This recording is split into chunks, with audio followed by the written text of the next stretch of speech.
నా కళాఖండాల ప్రపంచానికి స్వాగతం. ఇది నేర్చుకున్నారంటే ఇంట్లోనే ఉంటూ మనీ అయితే సంపాదించుకోవచ్చు. అది ఎలానో చెప్పేస్తాను రండి.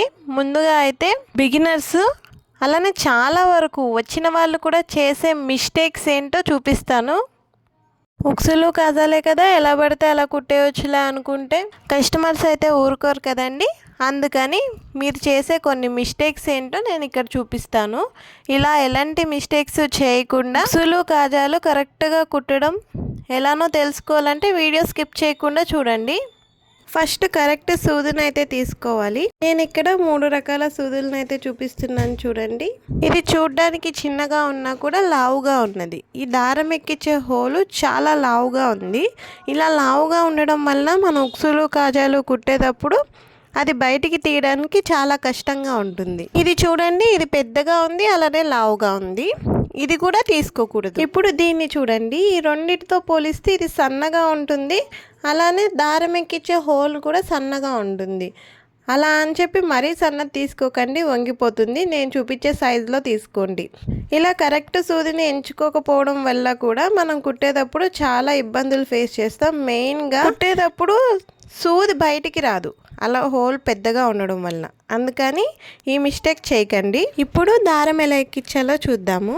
మామూలుగా అయితే ఇలా సింగిల్గా దారం వేసుకుని కుట్టేస్తూ ఉంటారు. అలా కుట్టడం వలన మనకి టైం వేస్ట్ అవుతూ ఉంటుంది, అలానే అంత స్ట్రాంగ్గా ఉండదు.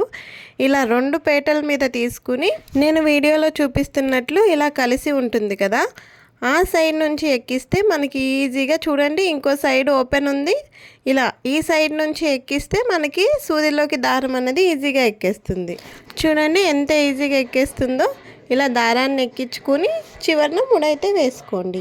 నేను ఇక్కడ క్లియర్గా కనిపించాలని క్లాత్ మీద చూపిస్తున్నానండి. ఫస్ట్ కాజా ఎలా కుట్టాలో చూపిస్తాను. కాజా అన్నది మనకి బయటికి కనిపిస్తూ ఉంటుంది కదా, అందుకని దారం లోపల నుంచి తీసుకోవాలి. ఇలా వీడియోలో చూపిస్తున్నట్టు లోపల నుంచి బయటికి తీసుకోండి. ఇక్కడ కామన్గా చేసే మిస్టేక్ ఏంటి, దారం ఎప్పుడు పైనుంచి తీస్తాము, కాదు కింద నుంచి తీయాలి. కింద నుంచి పైకి కుట్టాలన్నమాట. నేను వీడియోలో చూపిస్తున్నాను కదా, అలా కింద నుంచి పైకి దారాన్ని 3 టైమ్స్ అయితే తీసుకోవాలి. అంతకన్నా ఎక్కువ తీసుకుంటే మరీ లావుగా వచ్చేస్తుంది. ఉక్సు పెట్టేటప్పుడు కాజా లావుగా ఉంటే ఉక్సు పట్టదు. అందుకని 3 టైమ్స్ మాత్రమే తీసుకోండి.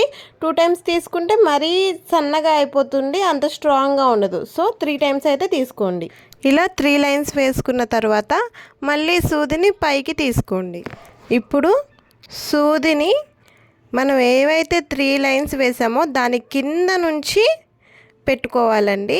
ఇప్పుడు ఫ్రంట్ సైడ్ ఉంటుంది కదా, సూది ఫ్రంట్ సైడ్ కాకుండా ఇలా బ్యాక్ సైడ్ నుంచి ఇలా మొత్తం ఇలా అంటే దారాలు ఒకటి కూడా తట్టుకోకుండా కింద నుంచి వెళ్తుంది. ఇప్పుడు నేను వీడియోలో చూపిస్తున్నట్టు దారాన్ని సూది మీద ఒక మెలికలాగా వేసుకోండి. చూడండి, ఇలా ఒక నాట్ లాగా పడుతుంది కదా, ఇలా నాట్ లాగా వేసుకోవాలి. దారాన్ని స్టిఫ్గా అయితే లాగండి. నేను వీడియోలో చూపిస్తున్నట్టు ఒక పక్కకి లాగండి. అలానే మొత్తం సేమ్ నేను ఎలా అయితే చూపిస్తున్నానో అదే ప్రాసెస్లో మొత్తం నాట్స్ అన్నవి పై వరకు వేసుకుంటూ రండి. ఈ దారం తీసుకునే విషయంలో కూడా అండి, చాలా పెద్ద పెద్ద దారం తీసేసుకుంటారు.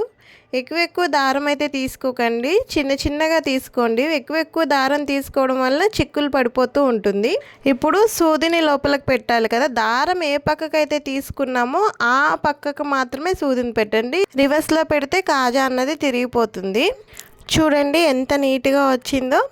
సూది వెనకాలకి తీసుకున్నాం కదా, ఇక్కడ అన్నది ఇంకొక నాట్ అయితే వేసేసుకోండి ఊడిపోకుండా.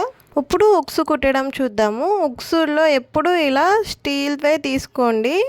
గోల్డ్ కలర్లో ఉంటాయి కదా, అవి తీసుకోకండి. అవి తొందరగా పాడైపోతున్నాయి, తుప్పు పట్టేస్తున్నాయి. సో ఆ మిస్టేక్ అయితే చేయకండి.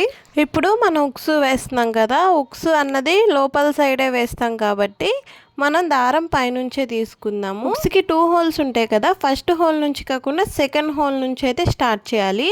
నేను వీడియోలో ఏ విధంగా అయితే చూపిస్తున్నానో బయట నుంచి హోల్ లోపలికి ఇలా సూదిని పెట్టి మళ్ళీ ఒక నాట్ వేయండి.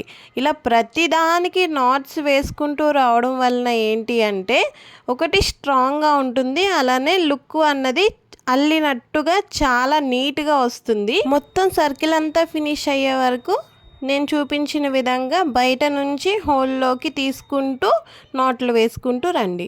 ఇప్పుడు డైరెక్ట్గా మీరు దారాన్ని బయట నుంచి అయితే తీసుకురాకండి. ఇలా నేను చూపిస్తున్నట్టు ఇక్కడ నుంచి ఇలా పైకి తీసుకోండి. అప్పుడు చాలా నీట్గా ఉంటుంది. మెయిన్గా మనకేంటి ఫినిషింగ్ అన్నది నీట్గా రావాలి, అలానే స్ట్రాంగ్గా కూడా ఉండాలి. అందుకని ఇలా చేయండి. అలానే పైన కూడా ఒక 2-3 నాట్లు అయితే వేసుకోండి. ఇలా వేసుకోవడం వల్ల గట్టిగా ఉంటుంది. అలానే దారాన్ని మళ్ళీ ఇందాక చూపించాను కదా, అలా బయటికి కనిపించకుండా కరెక్ట్గా పైనుంచి ఈ కింద ఫస్ట్ హోల్ ఉంది కదా, దాని దగ్గరకు అన్నది తీసుకోండి. ఇందాక కింద నుంచి పై కుట్టుకుని వెళ్ళాం కదా, ఇప్పుడు పైనుంచి కిందకి ఈ సర్కిల్ మొత్తం ఇలా నాట్స్ వేసుకుంటూ కింద వరకు రావాలి. కిందకు వచ్చిన తర్వాత అక్కడ ఒక నాట్ అయితే వేసేసేసుకోండి. చూడండి ఫినిషింగ్ అయితే ఎంత నీట్గా వచ్చిందో. ఇంట్లోనే కూర్చుని మనీ సంపాదించవచ్చు అన్నాను కదా, అది ఎలా అంటే మన దగ్గరలో ఉన్న టైలర్స్ ఉంటారు కదండి, వాళ్ళైతే బ్లౌజెస్ ఎన్నైనా కుడతారు కానీ చేతి పని అయితే చేయలేరండి. అందుకని చేతి పనులు చేయడానికి ఇలా ఇళ్లలో ఉండి కుట్టే వాళ్ళకైతే బ్లౌజెస్ ఇస్తూ ఉంటారు. మీరు మీ దగ్గరలో ఉన్న టైలర్ దగ్గరికి వెళ్ళి ఇలా నీట్ ఫినిషింగ్ మేము ఇవ్వగలము అని చూపిస్తే గనక నమ్మకం మీద వారు మీకు ఇంటికే బ్లౌజులు ఇస్తారండి. అప్పుడు మీరు ఇంట్లోనే కూర్చుని మంచిగా కుట్టుకుని మనీ అయితే ఎర్న్ చేసుకోవచ్చు. ఈ ఐడియా మీ అందరికీ ఉపయోగపడుతుందని అనుకుంటున్నాను. నచ్చితే మాత్రం మర్చిపోకుండా లైక్ చేసి, షేర్ చేసి, సబ్స్క్రైబ్ చేయండి. Thank you for watching.